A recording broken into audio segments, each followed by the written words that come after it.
The most inspiring stories from today's leaders in health and fitness. Join Rose in today's show. Welcome to the Paleo Diet Magazine Show with your host, Rose.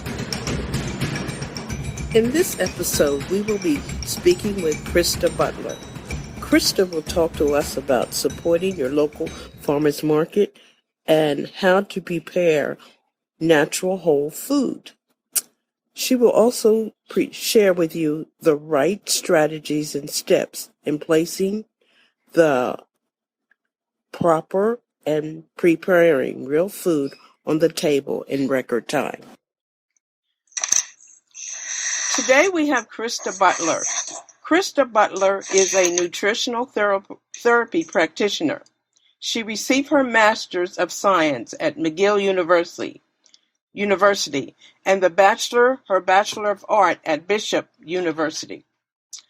Krista's favorite foods are eggs, over easy and real butter, avocados, and anything Mexican. Krista likes farmers markets, magazines, hiking, musical, belly laughter, CBC, bunnies, and road trips. Krista, welcome to our program. Thank you, Rosetta. Happy to have you. Happy to be here. Just a quick note, CBC is the Canadian equivalent of NPR. Okay, thank you for sharing that with our listeners. Krista, share with our listeners about the day you decided to become a nutritional therapy practitioner. Well, it all started with my husband, who was at that point my fiance. He got a job offer to work in Texas. And this wasn't really ever on our radar to move to Texas, but it was a really good opportunity for him. And we didn't really have anything holding us back to where we were living at the time. So we decided to move to Texas. And that kind of allowed me to reevaluate what I was doing with my life, because I was working in the environmental field. But so when he got this opportunity for a great dream job, I thought to myself, well, what's my dream job? And it was really all about nutrition. And that's been a hobby and a passion of mine ever since I was 16 years old. And so it just made sense for me to turn that into a career. So I guess the day I decided to become a nutritional therapy practitioner was the day we decided to move to Texas, because it was just a fresh start. What visions did you have for yourself about being a nutritionist? I knew that I wanted to, in a very general sense, just help people and share with them what I kind of discovered for my own health and well-being. So I decided to get formal education just to make that transfer of knowledge to people more legitimate, I guess. And really, I think I should have known all along that I wanted to be my own boss and have my own company, because that just kind of goes with my personality. I really like working for myself, and I'm motivated to work for myself as opposed to someone else. So it all just kind of fit together. Okay. And how did it make you feel?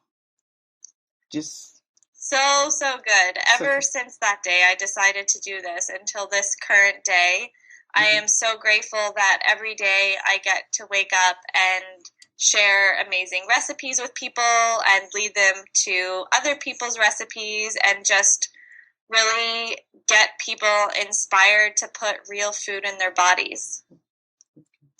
How do you measure your success as a nutritional therapy practitioner right now? The success is all based on the feedback from the people that you work with. So that can range from just getting comments on blog posts or likes on social media, but even more importantly, it's getting the feedback from those people that I'm working with one-on-one who are seeing the changes in their health, their energy levels, and their everyday life.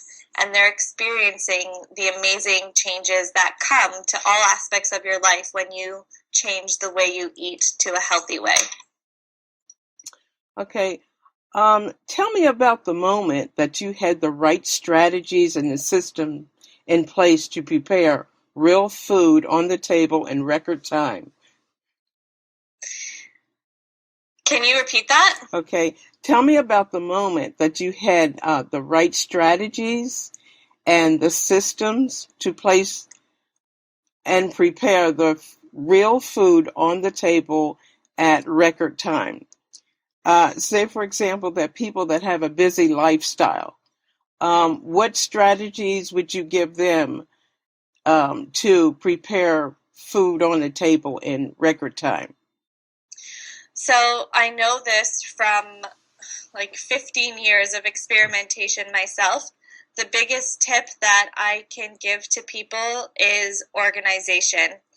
And that can be in different ways and mean different things for different people. But the two big ones are, first of all, always having real food, healthy ingredients in your fridge, so you're not tempted by anything and you know just in your head that you have healthy options there waiting for you. But more importantly, I think, would be to take 15 minutes and meal plan. Plan out what you're going to have for breakfast, lunch, and dinner for the week. If that seems too daunting, just start with dinner, but just take the time to plan what you're going to eat so you know what you have to buy at the grocery store or the farmer's market, wherever you get your food.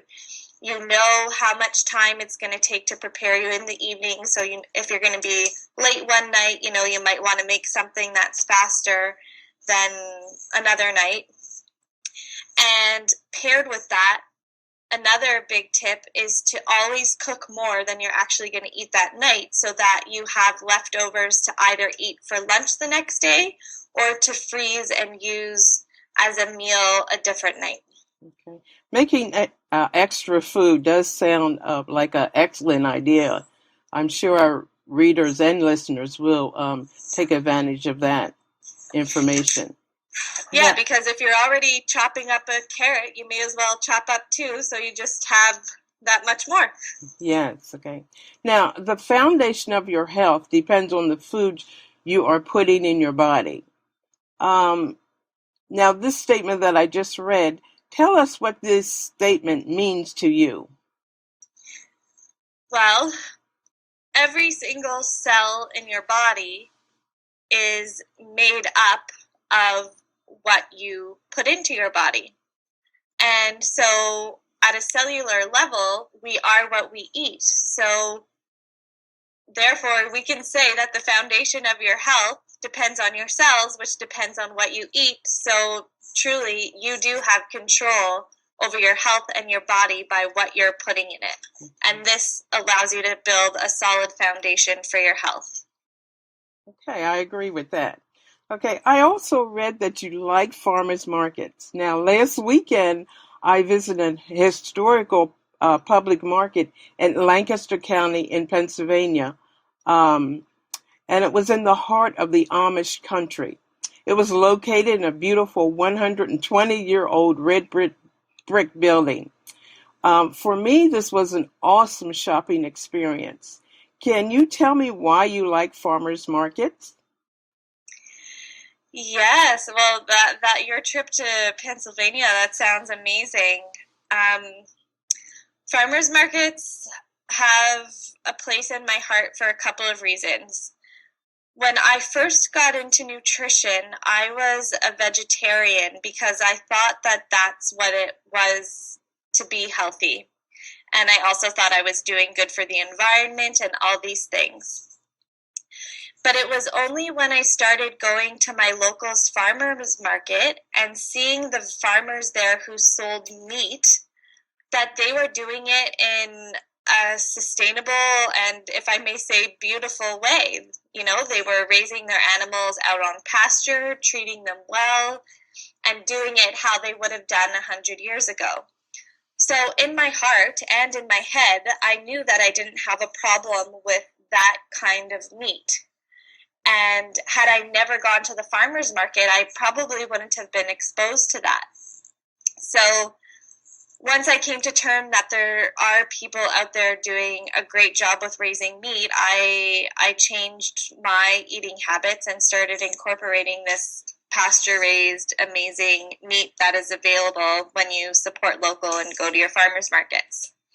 The other aspect that I like about it is that it's a good excuse to get out there and be with your community every week, depending on what day the farmers market is open. It's just a way to connect both with your farmers, but also your neighbors, and it really does build a sense of community.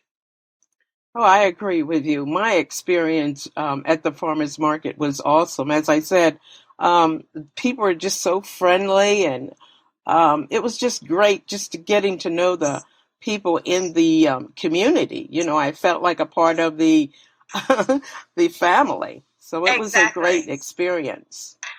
And then I guess another thing to add on to that is that it gives you the opportunity to actually talk to your farmers too and find out about them and their practices, and it just connects you with your food, which is amazing. Yes, that's true.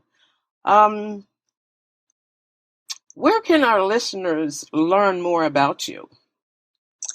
The best place to do that would be my website, which is www.beefoodsavvy.com.